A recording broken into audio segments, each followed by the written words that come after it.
Wyoming অঙ্গরাজ্যের বিখ্যাত Yellowstone national park, যেখানে ঘটে গেছে এক শ্বাসরুদ্ধকর ঘটনা। পার্কে ঘুরতে আসা এক পর্যটককে হঠাৎ আক্রমণ করে একটি বিশাল পুরুষ বাইসন। পুরো ঘটনাটি সেখানে উপস্থিত আরেক দর্শনার্থীর ক্যামেরায় ধারণ হয় এবং পরে সামাজিক যোগাযোগ মাধ্যমে ছড়িয়ে পড়লে ব্যাপকভাবে আলোচনার জন্ম দেয়। প্রত্যক্ষদর্শীদের তথ্য অনুযায়ী দাড়িওয়ালা ওই বয়স্ক পর্যটক তার নাতির সঙ্গে পার্কের একটি নির্ধারিত পথ ধরে হাঁটছিলেন।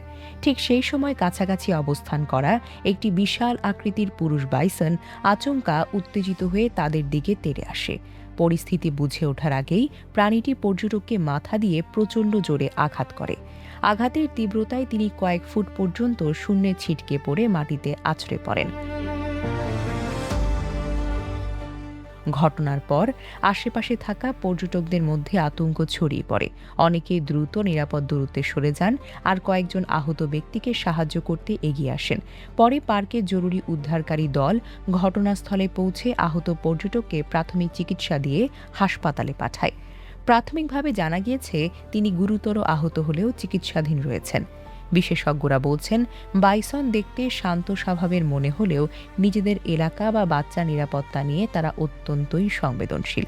হঠাৎ মানুষের খুব কাছাকাছি চলে যাওয়া বা তাদের চলার পথে বাধা সৃষ্টি হলে এই ধরনের আক্রমণ ঘটতে পারে। ইয়েলোস্টোন ন্যাশনাল পার্ক কর্তৃপক্ষ আবারও দর্শনার্থীদের সতর্ক করে জানিয়েছে, বাইসনের মতো বন্য প্রাণী থেকে সবসময় নিরাপদ দূরত্ব বজায় রাখতে হবে এবং কখনোই ছবি তোলা বা ভিডিও করার জন্য অতিরিক্ত কাছে যাওয়া উচিত নয়, কারণ কয়েক সেকেন্ডের অসতর্কতাই বড় ধরনের দুর্ঘটনার কারণ হতে পারে।